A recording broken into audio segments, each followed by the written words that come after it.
Hi friends, welcome back to my channel. ಸ್ವಾಮಿ ಕಥೆಯ ಮುಂದುವರಿದ ಭಾಗ. ಬಟ್ ಇದು ಯಾವುದೇ ಪ್ರಮೋಷನ್ ವಿಡಿಯೋ ಅಲ್ಲ. ಆ ಭಗವಂತನಾದ ಶನಿದೇವ ಒಂದು ಬಾರಿ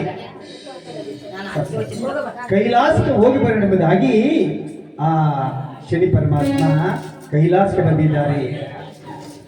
ಹಿತ್ತ ಭಾಗದಲ್ಲಿ ಪರಮೇಶ್ವರ ಕೇಳ್ತಿದ್ದಾರೆ, ಶನಿದೇವ ಎಂದು ವಿಲ್ದಿರುವ ನೀನು ಇಂದು ನನ್ನ ಕೈಲಾಸಕ್ಕೆ ಬಂದ ಕಾರಣವೇನು? ಪರಮೇಶ್ವರ, ಪರ್ವತಕ್ಕಿಂತ ಮಿಗಿಲಾದ ಕಾರ್ಯ ಯಾವುದಿರುವುದು? ಯಾವುದಿಲ್ಲವೋ ಶನಿದೇವ. ಹಾಗಾಗಲಿ ಹೋಗಿ ಕೇಳಿ ಪರಮೇಶ್ವರ, ನಿಮ್ಮ ರಾಶಿಗೆ 5 ವರ್ಷಗಳ ಕಾಲ ಬರಬೇಕೆಂದಿರುವೆ.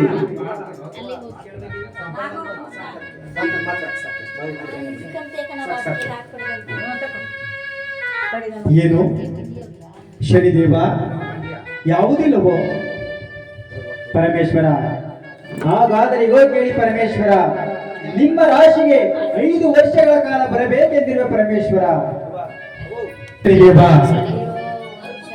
ಯಾವುದಿಲ್ಲದಾಗ ಆ ಶನಿದೇವರು ಹೇಳ್ತಿದ್ದಾರೆ, ಶಿವನಿ ಜಾತಿ ಮಾಡ್ಬಾರ್ದೀಗ, ನಿಮ್ಮ ರಾಶಿಗೆ ನಾನು 5 ವರ್ಷ ಬರಬೇಕೆಂಬುದಾಗಿ ಬಂದಿರುವೆನು, ಬರಲಿ. ಸಕಲ ಜೀವ ರಾಶಿಗಳಿಗೂ ನಾನು ಅನ್ನದಾತನಯ್ಯ. ನೀನು ನನ್ನ ರಾಶಿ 5 ವರ್ಷಗಳ ಕಾಲ ಬಂದರೆ ನಿನ್ನ ತಾಪವನ್ನು ನಾನು ತಾಳಲಾರನು. ಬೇಡ ಶಿವನಿ. ಪರಮೇಶ್ವರ, 5 ವರ್ಷ ಬೇಡವೇ? 3 ವರ್ಷ ನಾನು ನಿಮ್ಮ ರಾಶಿಗೆ ಬಂದು ಕಷ್ಟವನ್ನು ಕೊಡಬೇಕೆಂಬುದಾಗಿ ಬಂದಿರುವ ಬರಲಿ. ಶನಿದೇವ, 3 ವರ್ಷಗಳು ಸಹ ಬೇಡವಯ್ಯ. ಆಗಿದ್ದ ಮೇಲೆ 1 ವರ್ಷ ಬರಲಿ. ಶನಿದೇವ, ನೀನು ಹಠವಾದಿ, ಹಿಡಿದ ಹಠವನ್ನು ಬಿಡುವವನಲ್ಲ. ನಾಳೆ ಕಾಲು ಜಾವ, ನಾಳೆ 7 ಗಳಿಗೆ ತಡವಾಗಿ ನಿಮ್ಮ ರಾಶಿಗೆ ನಾನು ಬಂದೋಗುವುದು ಎಂಬುದಾಗಿ ಹೇಳಿದಾಗ ಶಿವ ಅಪ್ಪಣೆ ಕೊಟ್ಟಿದ್ದಾರೆ. ಶನಿ ಪರಮಾತ್ಮ ಹೊರಟೆ ಬಂದಿದ್ದಾರೆ. ಪಕ್ಕದ ಕುಳಿತಿರಂತೆ ಶಿವನ ಪಕ್ಕ ಕುಳಿತಿದ್ದಾರೆ ಯಾರು? ಪಾರ್ವತಿ. ಆ ಪಾರ್ವತಿ ಶಿವನ ಪಾದಕ್ಕೆ ಬಿಡ್ತಿದೆ.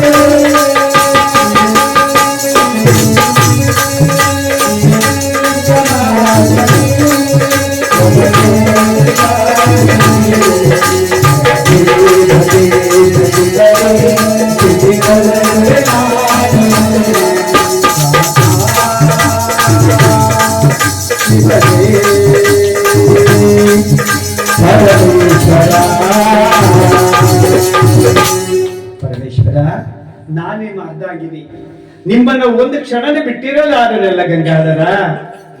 ನೀವು ನನ್ನ ಬಿಟ್ಟು ಎಲ್ಲೂ ಹೋಗಬೇಡಿಂಬುದಾಗಿ ಶಿವನ ಪಾದ ಹಿಡಿದು ಬಿಡ್ತೀನಂತೆ. ಯಾರು? ಪಾರ್ವತಿ ದೇವಿ. ಶಿವ ಪಾರ್ವತಿ ಹೇಗಿದ್ರು? ಹೌದು, ಪರವಾಗಿಲ್ಲ. ಅರ್ಧ ಶಿವ ಅರ್ಧ ನಾರೇಶ್ವರಿ. ಯಾವ ಮನೆಯಲ್ಲಿ ಶಿವ ಪಾರ್ವತಿ ಆಗಿರ್ತಾರೋ ಆಮೇಲೆ ಎಂತ ಕಷ್ಟ ಬಂದ್ರು ಭಗವಂತ ಕಾಪಾಡ್ತಾರೆ. ಸತಿಗೆ ಬಂದ ಕಷ್ಟ ಪತಿಗೆ, ಪತಿಗೆ ಬಂದ ಕಷ್ಟ ಸತಿಗೆ. 2 ದೇಹ 1 ಜೀವ, ದಾಂಪತ್ಯ ಜೀವನ ಅಂತ ಹೇಳ್ತಾರೆ ಅಲ್ವಾ? ಅಂತ ಅದರಲ್ಲಿ ಆ ಶಿವ ಪಾರ್ವತಿಗೆ ಸಮದಾಸ್ಯನ ಮಾಡಿದ್ದಾರೆ. ಕೈಲಾಸವನ್ನು ಬಿಟ್ಟು ಪರ್ವತಾಗಿರಿಗೆ ಬಂದಿದ್ದಾರೆ. ಪರ್ವತಾಗಿರಿಯಲ್ಲಿ ಕಲ್ಲು ಒಳೆ ಭಾಗದಲ್ಲಿ ಏನ ಕೂತ್ಕೊಂಡು ಲಿಂಗವಾಗಿ ಕೂತ್ಕೊಂಡಿರ್ತೀವಿ ನೋಡಿ. ಶನಿಯ ತಾಪವನ್ನು ತಾಳದೇ ಇರುವಂತ ಪರಮೇಶ್ವರ ಆಗ ಲಿಂಗವಾದರಂತೆ. ಇತ್ತ ಭಾಗದಲ್ಲಿ ಶನಿ ಪರಮಾತ್ಮ ಕೈಲಾಸಕ್ಕೆ ಬಂದಿದ್ದಾರೆ.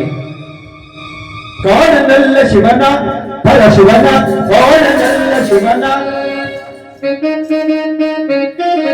ಕೈಲಾಸವೆಲ್ಲ ಉಳಿಸಿದರೆ, ಕೈಲಾಸವೆಲ್ಲ ಉಳಿಸಿದರೆ, ಎಲ್ಲಿ ಹೋದರೋ ಬಾಡೆ ಬಾಡೆ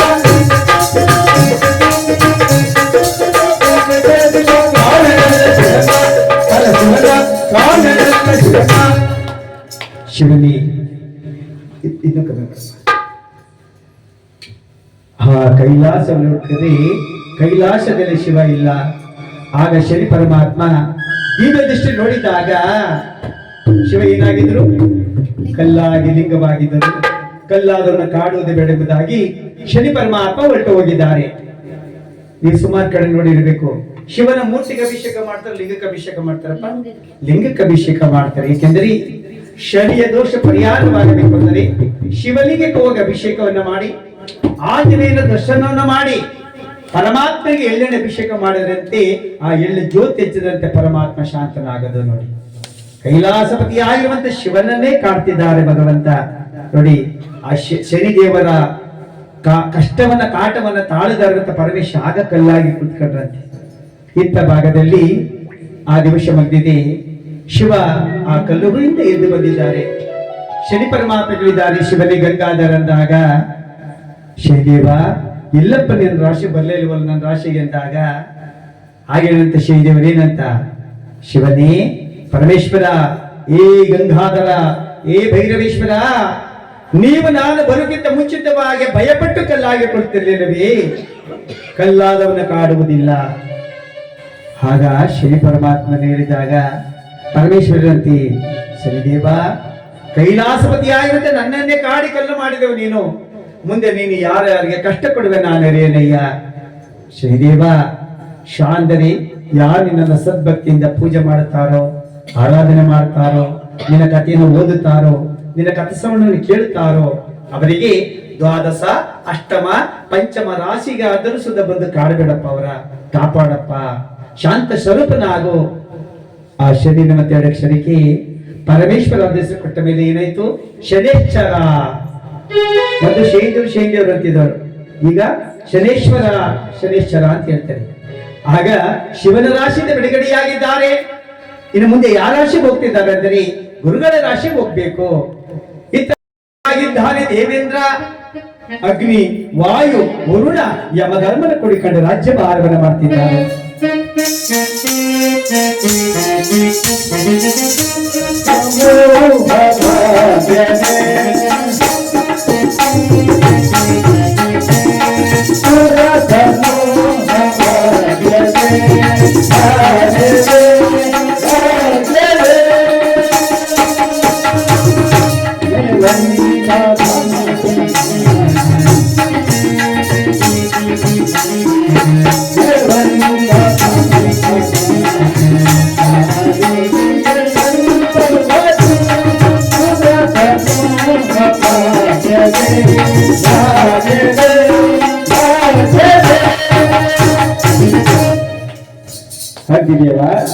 ದೇವೇಂದ್ರ, ನಿನ್ನ ಕಾರ್ಯವನ್ನು ಯಾವ ರೀತಿಯಲ್ಲಿ ಇಟ್ಟಿರುವೆ ಅದನ್ನು ಸಂಗೋಪವಾಗಿ ತಿಳಿಸುವಂತ ನಾವು. ದೇವೇಂದ್ರ, ನನ್ನ ಕಾರ್ಯದಲ್ಲಿ ಕಾಮಧೇನು, ಕಲ್ಪವೃಕ್ಷ, ಐರಾವತಿಗೆ ಸಕಾಲಿಕ ಪೂಜೆ ನಡೆದು ಎಲ್ಲೆಲ್ಲೂ ಪೂಜೆಗೆ ಮಲಗುತ್ತಿರಬಹುದು ಪ್ರಭು. ಮತ್ತೇನಪ್ಪಣಿ? ಬರೇ ಅಗ್ನಿದೇವ, ನಿನ್ನಂತ ಅಗ್ನಿದೇವನು ನನ್ನ ಅಮರಾವತಿಯಲ್ಲಿರಬೇಕಾದ್ರೆ ನನಗೂ ನನ್ನ ಅಮರಾವತಿಗೂ ಕೊಂದು ಕೊರತೆ ಅಂದರೆ ನಿನ್ನ ಪೀಠವನ್ನು ನೀನು ಸ್ವೀಕರಿಸು. ಆಗಬಹುದು ದೇವೇಂದ್ರ. ಯಮಧರ್ಮರಾಜ ದೇವೇಂದ್ರ, ನಿನ್ನ ಕಾರ್ಯವನ್ನು ಯಾವ ರೀತಿಯಲ್ಲಿ ಇಟ್ಟಿರುವೆ ಅದನ್ನು ತಿಳಿಸುವಂತ ನಾವು.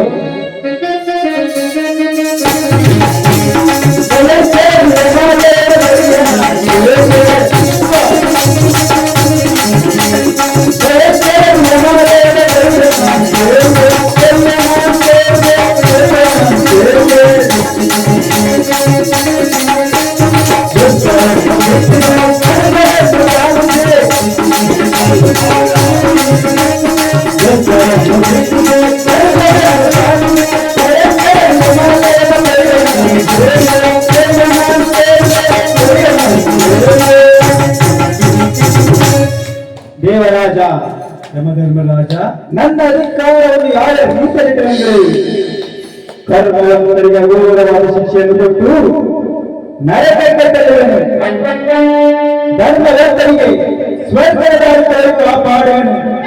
ನಾನು ಯಮನಿರುವಾಗ ಭಯಬೇಕ ದೇವರಾಜ. ಯಮಧರ್ಮರಾಜ, ನಿನ್ನ ಶಾಸಕ ನಾನು ಮೆಚ್ಚಿರುವೆನು.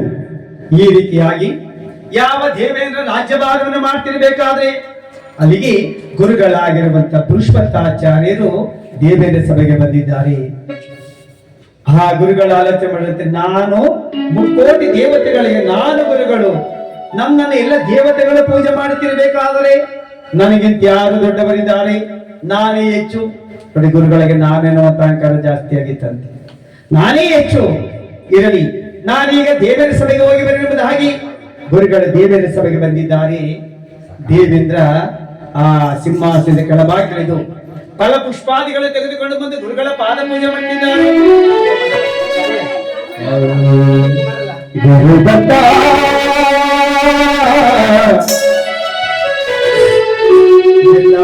ಸ್ವಾಮಿ ಬಂದ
ಗುರುಗಳೇ, ಆ ಗುರುಗಳ ಪಾದ ಪೂಜೆ ಮಾಡಿದ್ದಾರೆ. ದೇವೇಂದ್ರ ಸಿಂಹಾಸನದಲ್ಲಿ ಕೂರಿಸಿದ್ದ ಪೀಠದ ಮೇಲೆ ಕೂರಿಸಿದ್ದಾರೆ. ಇದೇ ಸಮಯ ನೋಡಿದಂತೆ ಯಾರು ನಾಗಮಾಮನಿಗಳು, ಇವರಿಗಿದೆ ಕೆಲಸ. ಆಹಾ, ಗುರುಗಳಾಗಿರುವಂತ ಪುರುಷೋತ್ತಾಚಾರ್ಯರಿಗೆ ನಾನೇನುವಂತ ಅಹಂಕಾರ ಇದೆ. ಈಗ ನಾನು ದೇವರ ಸಭೆಗೆ ಹೋಗಿ ಶನಿ ಪರಮಾತ್ಮ ವಿಚಾರವನ್ನು ಕೊಂಡಾಡಿ ಗುರುಗಳಿಗೆ ಕೋಪ ಬರುವಂತೆ ಮಾಡಿರುವುದಾಗಿ ಯಾವ ನಾದ ಮಾಮನಿಗಳು ಆ ದೇವರ ಸಭೆಗೆ ಬರ್ತಿದ್ದಾರೆ.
ಎಲ್ಲಾದರೂ ಇಲ್ಲಿ ಬಂದಿದ್ದಾರೆ. ಈಗ ದೇವೇಂದ್ರ ಸಭೆಗೆ ಬಂದಿದ್ದಾರೆ.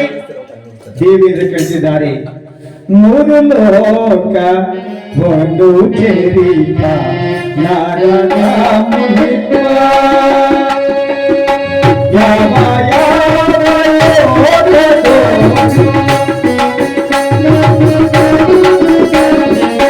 ಯಾವ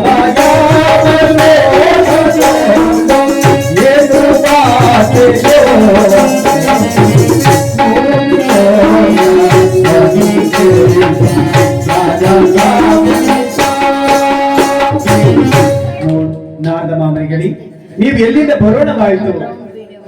ನನ್ನ ದೇವೇಂದ್ರ ಸಭೆಗೆ ಬರಲು ಕಾರಣವೇನು? ದೇವರಾಜ, ಲೋಕಗಳನ್ನು ಸಂಚಾರ ಮಾಡುತ್ತಾ ಬರುತ್ತಿರುವಾಗ ಎಲ್ಲಾ ಲೋಕದಲ್ಲಿ ಘನಮಹಿಮ ಸೂರ್ಯಪುತ್ರ ಶನಿರಾಜನ ನಾಮಾಂಕಿತವೇ ಹೆಚ್ಚಾಗಿ ಮುಳುಗುತ್ತಿರುವುದಯ್ಯ.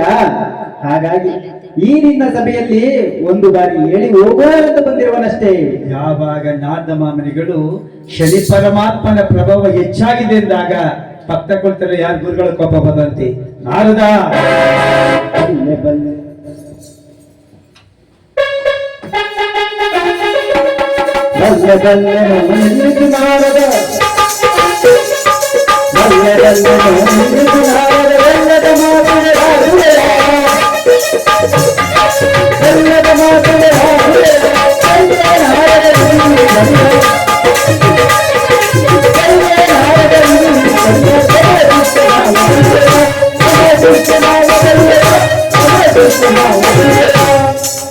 ಸಾಕು, ನಿಲ್ಲಿಸಿ ನಿನ್ನ ಪ್ರಲಾಪಗಳನ್ನು. ನಾರದ, ಮುಕ್ಕೋಟಿ ದೇವತೆಗಳಿಗೂ ನಾನು ಗುರು. ನನ್ನ ಪೂಜೆ ನಡೆಯಬೇಕು, ನನ್ನ ನಾಮಾಂಕಿತವೇ ಮುಳುಗಬೇಕು. ಗುರುದೇವ, ನಾನೀಗ ಕೈಲಾಸದಿಂದ ಬಂದೆನು. ಆ ಶನಿ ಪರಮಾತ್ಮ ಶಿವನ ರಾಶಿಗೆ ಹೋಗಿದ್ದಾರಂತೆ. ಆ ಕೈಲಾಸಪತಿ ಆಗಿರುವಂತ ಪಾರ್ವತಿ ರಮಣನಾಗಿರುವಂತ ಪರಮೇಶ್ವರ ಶನಿಯ ತಾಪವನ್ನು ತಾಳದಿ, ಶನಿಯ ಶಾಪಕ್ಕೆ ಭಯಪಟ್ಟು ಕಲ್ಲು ಒಳಭಾಗದಲ್ಲಿ ಕಲ್ಲಾಗಿ ಲಿಂಗವಾಗಿ ಕುಳಿತಿದ್ದರಂತೆ. ಇದೊಂದು ಬಾರಿ ತಿಳಿಸೋಬರುವುದಾಗಿ ಬಂದನಯ್ಯ. ಏನು ನಾರದ, ಶಿವನನ್ನು ಕಾಡಿದ ಮಾತ್ರಕ್ಕೆ ನನ್ನ ಶಿಷ್ಯನು ನನಗಿಂತಲೂ ಮಿಗಿಲಾದವನೇ. ದೇವರಾಜ, ಎಲ್ಲಿ ನನಗೆ ಪೂಜೆ ನಡೆಯುವುದಿಲ್ಲವೋ, ಎಲ್ಲಿ ನನ್ನ ನಾಮಾಂಕಿತಗಳು ಬೆಳೆಯುವುದಿಲ್ಲವೋ, ಅಲ್ಲಿ ನಾನು ಒಂದು ಕ್ಷಣವೂ ಇರುವುದಿಲ್ಲ. ಈಗಲೇ ಈ ಸಭೆಯನ್ನು ಬಿಟ್ಟು ಹೊರಟು ಹೋಗುತ್ತಿದ್ದೇನೆ. ರಮಣ ಗೋವಿಂದ, ರಮಣ ಗೋವಿಂದ, ಒಳಗಿನ ಗೋವಿಂದ ಸ್ವಲ್ಪ ಕಮ್ಮಿ ಆಗುತ್ತೆ ಅಂತ ಹೋದ್ರಲ್ಲಮ್ಮ. ಹೌದು, ಯಾಕೆಂದ್ರೆ ನಾವು ಮನೆ ದೀಪ ಹಚ್ತೀವಿ, ದೇವ್ರ ಕೈ ಮುಗಿತೇವೆ ಅಂತ ಕೈ ಮುಗಿತೇವೆ. ಭಗವಂತ ಯಾವಾಗಲೂ ನಮ್ ಕಾಯಪ್ಪ ಕಾಯಪ್ಪ ಕಾಯಪ್ಪ ಕಾಪಾಡಪ್ಪ ಅಂತ ಇರ್ತೀವಿ. ನಿಜ ಅಲ್ವಾ? ಏನು ಕಷ್ಟ ಪಡದ ಕಾಪಾಡಪ್ಪ, ನಮ್ ಹಿಂದ್ಗಡೆ ಕಾಪಾಡಪ್ಪ ಕಾಯಪ್ಪ ಅಂತ ಇರ್ತೀವಿ. ಇಷ್ಟೊಂದು ಖರ್ಚು ಮಾಡ್ಬಿಟ್ಟು ಭಗವಂತ ಮುಂದ್ಗಡೆ ಒಂದಿವ್ಸ ಕೂತ್ಕೊಂಡು ಕಾಯ್ಬೇಕು ಅಂದ್ರೆ ಯಾವಾಗ ನಿದ್ದೆ ಮಾಡೋದಪ್ಪ ಅಂತ ಹಂಗಾಗದೆ ಕತೆ. ಈಗ ನಿಜ ಅಲ್ವೇ? ನಾವೇನ್ ಭಗವಂತ ಜ್ಞಾನ ಮಾಡ್ತೀವಿ, ಭಗವಂತ ಈಗೇನೋ ಕಷ್ಟ ಕೊಟ್ಬಿಟ್ಟಿರಿ ಕಣಪ್ಪ, ಕಷ್ಟವನ್ನ ಹೋಗ್ಲಾಡ್ಸಪ್ಪ, ನಮ್ಮನ್ನ ಕಾಪಾಡಪ್ಪ, ನಮ್ ಹಿಂದ್ಗಡೆ ಕಾಪಾಡಪ್ಪ, ಕೈ ಬಿಡದೆ ಕಾಪಾಡಪ್ಪ. ದೇವ್ರ ಮಾತ್ರ ಕಾಯ್ಬೇಕಂತೆ. ಒಂದ್ ದಿವಸ ಪರಮಾತ್ಮನ ಕುತ್ಕೊಂಡು ಕಾಯ್ಬೇಕು ಅಂದ್ರೆ ಯಾವನಪ್ಪ ಕುತ್ಕೊಳ್ಳೋಣ, ಒಬ್ರು ನಡ್ ನೋವು, ಒಬ್ರು ತೊಡ್ ನೋವು, ಒಬ್ರು ಸೊಂಟ ನೋವು ಅಂತ ಹಂಗಾಗ್ಬಿಟ್ಟದೆ ಕತೆ. ಅದ್ರಲ್ಲಂತೂ ಗೃಹ ಪ್ರವೇಶ ಇದೇ ಗತಿ ಹೇಳಿದ್ರು. ಯಾಕೆಂದ್ರೆ ಬ್ರಾಹ್ಮಣ ಮುಹೂರ್ತ ಕಾಲ ಬೆಳಿಗ್ಗೆ ಜಾವ 5-5:30 ಗಂಟೆ 5 ಗಂಟೆ ಮೇಲಾದ್ರೂ ಮಂಗಲ ಮಾಡ್ಬೇಕು ಅಲ್ವಾ? ಅಲ್ವಪ್ಪ? ಯಾಕೆಂದ್ರೆ ಈ ಕತೆ ತುಂಬಾ ಚೆನ್ನಾಗಿರ್ತದೆ, ಕೇಳ್ತಾ ಅಲ್ವಾ? ಭಗವಂತ ಯಾರ್ಯಾರು ಕಷ್ಟಪಟ್ಟರು ಅಂತ ತಿಳ್ಕೋಬೇಕು ನಾವು. ಭಗವಂತ ಯಾರ್ಯಾರು ಕಷ್ಟಪಟ್ಟಿದ್ದಾರೆ ಅಂತ ತಿಳ್ಕೋಬೇಕು ನಾವು. ಆಗ ಗುರುಗಳು ಕೋಪ ಮಾಡಿಕೊಟ್ಟೋಗಿದ್ದಾರೆ. ಈ ಕಡೆಯಿಂದ ಯಮಧರ್ಮರಾಜ ಬರ್ತಿದ್ದಾರೆ. ಯಮನ ವಾಹನ ಯಾವುದು? ಪರವಾಗಿಲ್ಲ, ಚೆನ್ನಾಗಿರೋದು. ಹೌದು, ಯಾರೊಬ್ರು ಹೇಳಿದ್ರ ಗೋಲಿ ಗುಡಿ. ಯಾಕೆ ಮದ್ಮದ ಕೇಳಿಲ್ಲ, ನಿಮ್ಗೆ ಅರ್ಥ ಆಗಲ್ಲ, ನಿಮ್ಗೆ ಬಂದ್ಬಿಡ್ತದೆ. ಆ ಕಡೆಯಿಂದ ಶನಿ ಪರಮಾತ್ಮ ಬಂದಿದ್ದಾರೆ. ನಿಮ್ಗೆ ನಮಸ್ಕರಿಸುವನು. ಸಹೋದರ, ಕ್ಷೇಮದಿಂದಿರುವೆಯ? ಕ್ಷೇಮದಿಂದಿರುವನು ಅಗ್ರಜ. ಅಗ್ರಜ, ಸಹೋದರ, ದೇವಲೋಕದ ವೈಭವ ಹೇಗಿದೆ? ಸಹೋದರ, ಗುರುಗಳಾದರೂ ಮುಕ್ಕೋಟಿ ದೇವತೆಗಳಿಗೂ ನಾನೇ ಹೆಚ್ಚು ಎಂಬ ಅಹಂಕಾರದಿಂದ ಸಭೆಯನ್ನೇ ಬಿಟ್ಟು ಹೊರಟು ಹೋದರು ಸಹೋದರ. ಏನು ನನ್ನ ಗುರುಗಳಾಗಿರುವಂತಹ ಪುರುಷೋತ್ತಾಚಾರ್ಯಗೆ ನಾನೇನುವಂತ ಅಹಂಕಾರ ಇರುವುದೇ? ಹೌದು ಸಹೋದರ. ಅಗ್ರಜ, ಈಗ ನಾನು ಗುರುಗಳ ರಹಸ್ಯಂ ಸೇರಿ ನಾನೇನುವಂತ ಅಹಂಕಾರವನ್ನು ಹೋಗಲಾಡಿಸಿದ್ದೀನಿ. ನಾನು ಸೂರ್ಯ ಸುತ್ತನಾಗಿರುವಂತ ಶೈದೇವರೆಲ್ಲ ನಾನಿನ್ನು ಹೋಗಿ ಬರುವನ ಎಂಬುದಾಗಿ ಆ ಕಡೆಯಿಂದ ಬಂದಿದ್ದಾನೆ. ಗುರುಗಳು ಗಂಗಾತಿ ಕೂಗ್ತಿದ್ದಾರೆ. ಏನಕ್ಕೆ? ಸ್ನಾನ ಮಾಡಿಕೊಂಡು ಬರೋಣ ಅಂತ ಹೋಗ್ತಿದ್ದಾರೆ.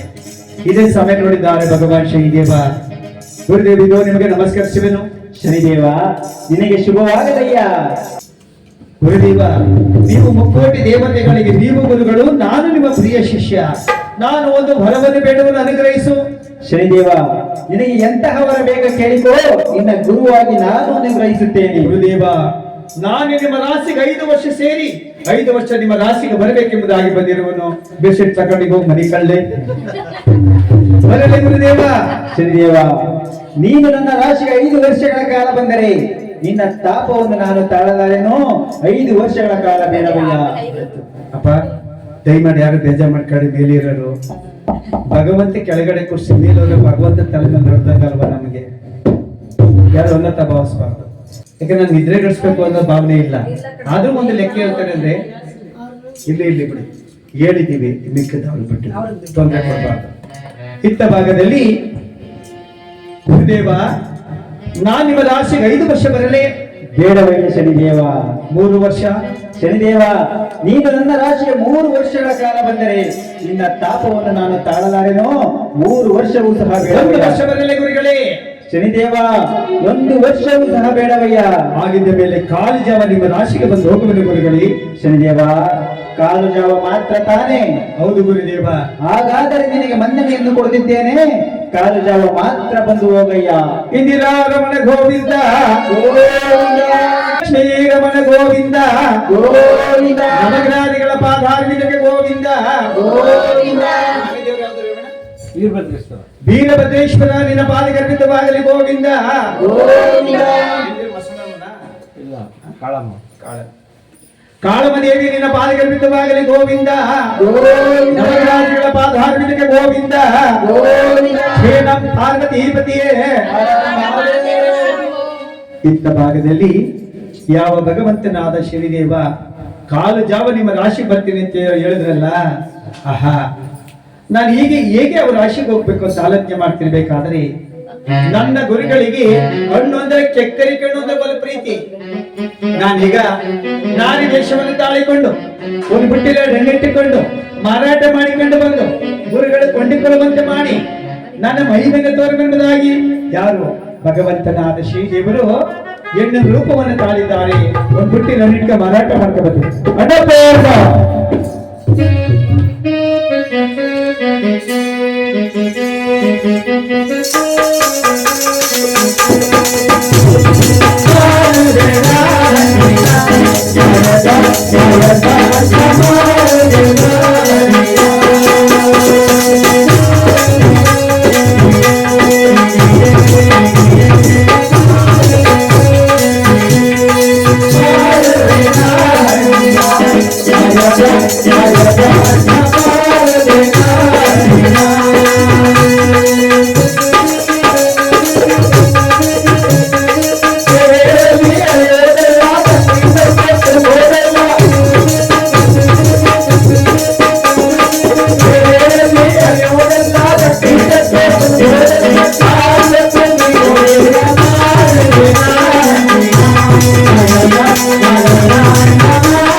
ಎಂತ ಹಣ್ಣವಾದು ಸ್ವಾಮಿ?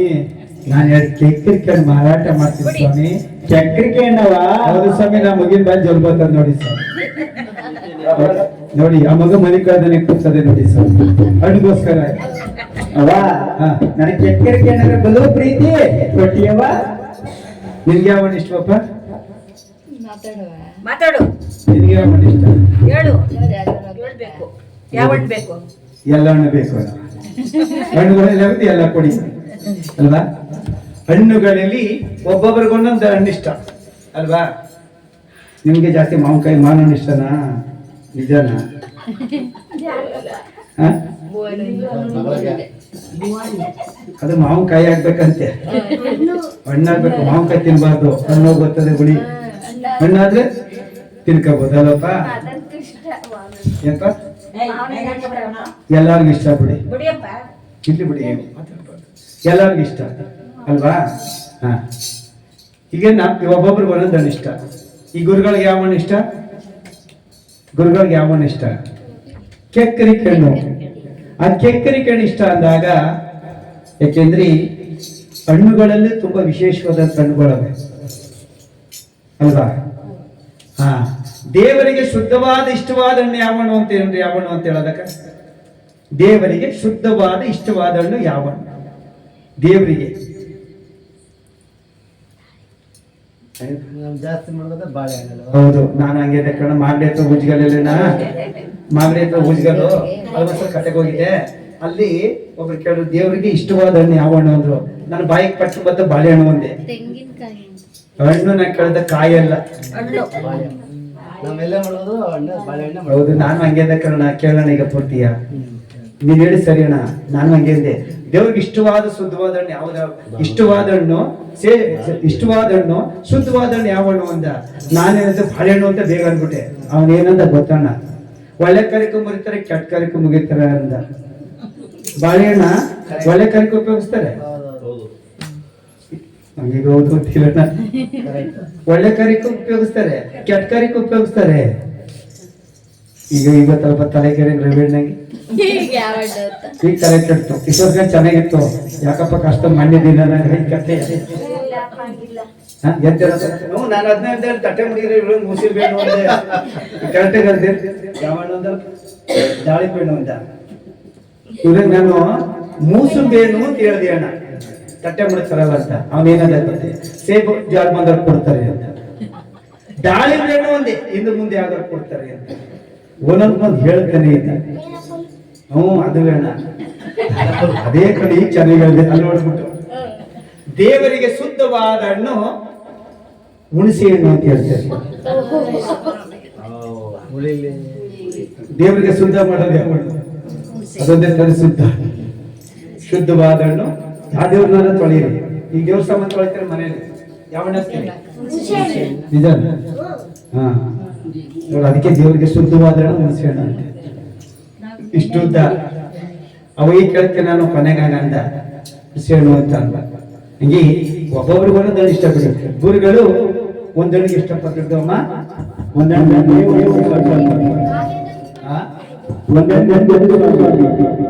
ಒಂದಣ್ಣಿಗೆ ಒಂದು ಊಟ. ನಂತರ 2 ದುಡ್ಡಿದ್ರೆ ಕೊಡ್ತೀನಮ್ಮ. 2 ಹಣ್ಣು ಕೊಡ್ತೀನಿ, ತಗೊಳ್ಳಿ ಸ್ವಾಮಿ. ಆ 2 ದುಡ್ಡು ಕೊಟ್ಟಿದ್ದಾರೆ ಗುರುಗಳು. 2 ಹಣ್ಣನ್ನ ಕೊಂಡಿಕೊಂಡು ಜೋಳಿಗೆಲಿಟ್ಟುಕೊಂಡು ಗಂಗಾ ತೀರಕ್ಕೆ ಬಂದಿದ್ದಾರೆ. ಆ ದಳದ ಮೇಲೆ ಇಟ್ಬಿಟ್ಟು ಸ್ನಾನ ವಂದನೆ ಮಾಡ್ತಿದ್ದಾರೆ. ಹಾಗನುಸುತ್ತ ಭಗವಂತನಾದ ಶ್ರೀದೇವ ಗುರುಗಳ ರಾಶಿ ಬಂದಿರುವಂತೆ ನೋಡಿ. ಅದೇ ಪಟ್ಟಣದ ರಾಜ ಯಾರು? ಭೃಗರಾಜ. ಭೃಗರಾಜನಿಗೆ ಒಬ್ಬನೇ ಒಬ್ಬ ಮಗ ಇದ್ದಂತೆ. ಆ ಒಬ್ಬನೇ ಒಬ್ಬ ಮಗನಿರ್ಬೇಕಾದ್ರೆ ಮಹಾರಾಜರ ಯೋಚನೆ ಮಾಡಿದ್ದಾನೆ. ಈ ರಾಜಿಗೆ ಪಟ್ಟಾಭಿಷೇಕ ಮಾಡಿ ನಾನು ಕಣ್ತುಂಬ ನೋಡಬೇಕು. ನೋಡಿ, ಆಡದವರ ಜೀವನ ಮತ್ತು ಜ್ಯೋತಿಯಲ್ಲಿ ಹೇಳಿ ಎತ್ತವ್ರಿಗೆ ಏನ್ ಆಸೆ? ಮಗ ಸೊಸೆ ಅಥವಾ ಮಗಳೊಳಿದ್ರೆ ಚೆನ್ನಾಗಿರ್ಬೇಕು ಅಂತ ನೋಡ್ಬೇಕು, ಮೊಮ್ಮಕ್ಕಳ ಜೊತೆ ಆಟ ಆಡಬೇಕು, ಅಷ್ಟೇ ತನ್ನ ಆಸೆ. ಇನ್ನೇನ್ ಕೇಳೋದಪ್ಪ? ಊಟ ಕೊಡಿ, ಹೊರ್ತುಂಬವ, ಮೊಮ್ಮಕ್ಕಳ ಜೊತೆ ಕಾಸು ಕೊಡಿ. ನಿಮ್ಮಜ್ಜಿ ಕಾಸು ಕೇಳೋದೇನ?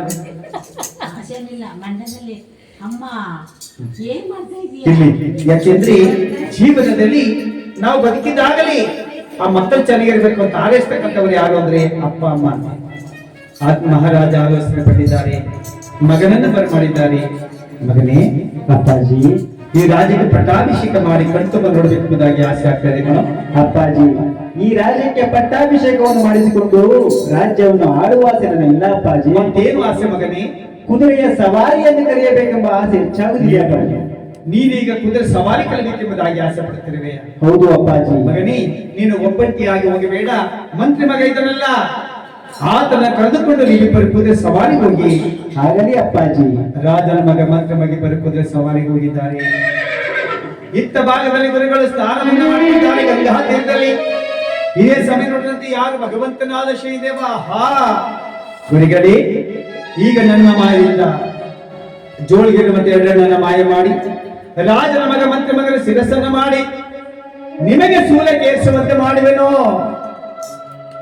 ಭಗವಂತ ತಥಾಸ್ತು ಹೊಂದಿದ್ದಾರೆ. ಸಂಜೆ ಆಗ್ತಿದೆ. ಮಹಾರಾಜ ಕೇಳಿದ್ದಾರೆ, ಮಂತ್ರಿ ಸಂಜೆ ಆಗ್ತಾ ಇದೆ, ಕುದುರೆ ಸವಾರಿಗೆ ಹೋಗಿರುವಂತ ಮಕ್ಕಳು ಬಂದ್ರೇನಪ್ಪ?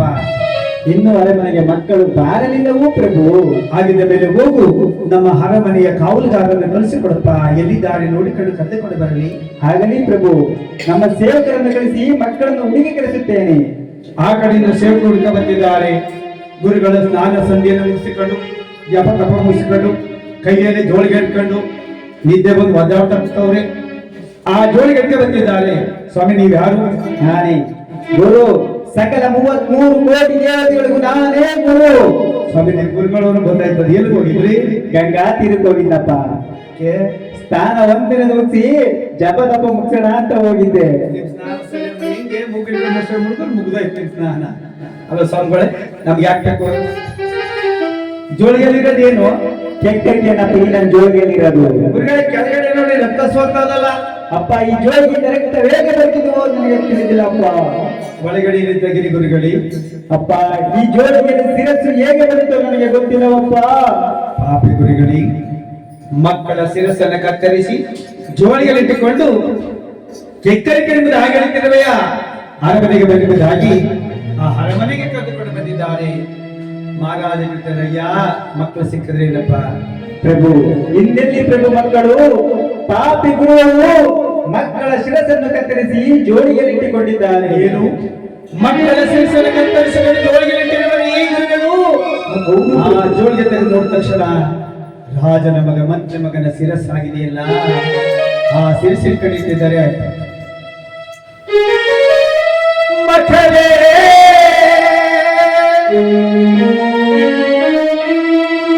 ಗುರುಗಳ ಶಿರಚ್ಛೇದನ ಮಾಡಿರುವರೇ.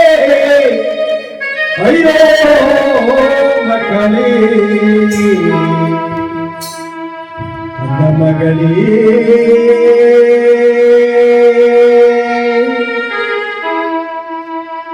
ರಾಜನಾಶೆಯಿಂದ ಪಟ್ಟಾಭಿಷೇಕವನ್ನು ಮಾಡಿ ವೈಭವವನ್ನು ನೋಡಬೇಕೆಂದಿದ್ದನಲ್ಲ ಕಂದ. ಈ ಗುರುಗಳ ಶಿರಚ್ಛೇದನ ಮಾಡಿರುವರೇ.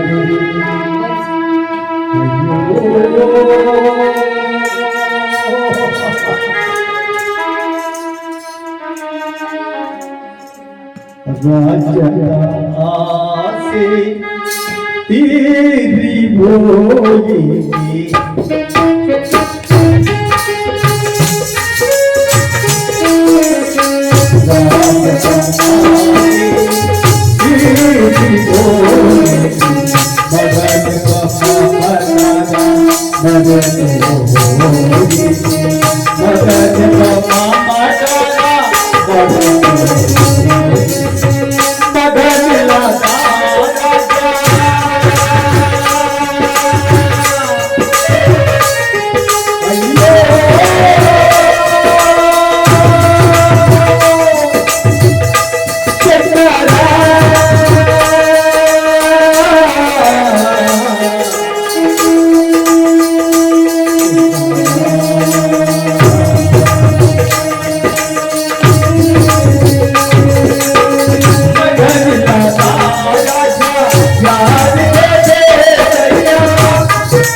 ಮಗಳ ಶಿರಚ್ಛೇದವನ್ನು ಮಾಡಿದವಲ್ಲ ಗುರುಗಳು.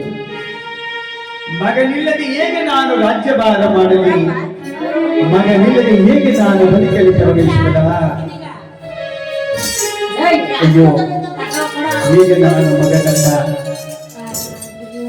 ಮಗನನ್ನ ಮರೆತು ನಾನು ನೋಡಿ ಮಕ್ಕಳ ಶಿರಸನ್ನು ಕತ್ತರಿಸುವಂತ ಈ ಪಾಪಿ ಗುರಿಗಳನ್ನ ನಮ್ಮ ಕಾರಾಗೃಹದಲ್ಲಿ ಹೋಗಿ ಸೂಲಕ್ಕೆ ಹಾಕೋದು ಅಂದ್ರೆ ನೇಣು ಹಾಕೋದು. ಆ ಕಾರಾಗೃಹ ಕಳೆದುಕೊಂಡು ಬಂದಿದ್ದಾರೆ. ನಿಮಗೆ 10 ಹೊನ್ನನ್ನು ಕೊಡ್ತೀವಿ, 10,000 ಹೊನ್ನನ್ನು ಕೊಡ್ತೀವಿ, ಬಿಟ್ಬಿಡ್ರಪ್ಪ ಗುರುಗಳೇ. ಸ್ತ್ರೀ ಹತ್ಯೆ, ಶಿಶು ಹತ್ಯೆ, ಗೋಹತ್ಯೆ ಮಹಾ ಪಾಪವಲ್ಲವೇ ಗುರುಗಳೇ. ಅಯ್ಯ, ಮಕ್ಕಳ ಶಿರಸ್ಸನ್ನು ನಾನು ಕತ್ತರಿಸಲು ಬಿಟ್ಟು ಬಿಡ್ರಪ್ಪ, ನಿಮಗೆ ಕರಗುದಿ ಬೇಡಿಕೊಳ್ಳುವೆನು.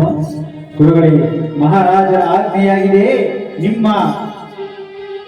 ನಿಮ್ಮನ್ನು ಶೂಲಕ್ಕಾಗಿಸಬೇಕೆಂದು ಆ ಕಾರ್ಯ ನಡೆಸಬೇಕಲ್ಲವೇ ಗುರುಗಳೇ. ಅಯ್ಯ, ನನ್ನ ಶೂಲಕ್ಕಾಗುವ ಮುನ್ನ ಒಂದು ಬಾರಿ ಶೈದೇವರ ಧ್ಯಾನ ಮಾಡ್ತಾರೆ, ಕಾದೇವ ಅವಕಾಶವನ್ನು ಕೊಡಿ. ಹಾಗರೆ ಗುರುದೇವ, ಬೇಗ ಶೈದೇವರ ಜ್ಞಾನವನ್ನು ಮಾಡಿಕೊಳ್ಳಿ.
ಕೋಟಿ ದೇವರಿಗೆಲ್ಲ ಶನಿದೇವರ ಪೂಜೆಯ ಮಾಡಿ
ಲಕ್ಷ್ಮೀರಮಣ ಗೋವಿಂದ ಶನೇಶ್ವರ ನಿನ್ನ ಪಾಲಿಕರಿಟ್ಟು ಬಾಗಲಿ ಗೋವಿಂದ ನವಗ್ರಹಗಳ ಪಾದಾರಗಳಿಗೆ ಗೋವಿಂದ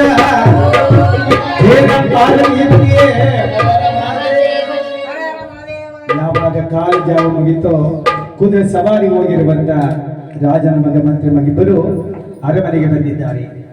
ಮೃಗರಾಜ ಓಡಾಡಿ ಬಂದಿದ್ದಾರೆ. ಅಯ್ಯ, ಗುರುಗಳ ಸುರುಕು ಹಾಕ್ಬಿಟ್ರಪ್ಪ ನಿಲ್ಲಿಸುವಂತರಾಗಿ. ನಮ್ಮ ಮಕ್ಕಳ ಅರಮನೆಗೆ ಬಂದಿದ್ದಾರೆ, ಸುರುಕು ಹಾಕ್ಪಡಿ. ಆ ಗುರುಗಳ ಬೆಳಗ್ಗೆ ಬಂದಿದ್ದಾರೆ. ಗುರುದೇವ, ನನ್ನ ಅಪರಾಧವನ್ನು ಮನ್ನಿಸುವಂದಾಗ ಇದು ನಿಂದಲ ಕಣಪ್ಪ, ತಪ್ಪು. ಯಾರು ತಪ್ಪು? ಆ ಸೂರ್ಯಪುತ್ರ ಶನಿ ಪರಮಾತ್ಮನ ಪ್ರಭಾವ ಮಹಿಮೆ ಅಂತ ಹೇಳಿದ್ದಾರೆ. ಗುರುಗಳ ರಾಶಿಯಲ್ಲಿ ಬೆಳಗ್ಗೆ ಆದ್ರೆ ಇನ್ನು ಮುಂದೆ ಬಡ ಬ್ರಾಹ್ಮಣ ರಾಶಿಗೆ ಬಂದಿದ್ದಾರೆ ಭಗವಂತನಾದ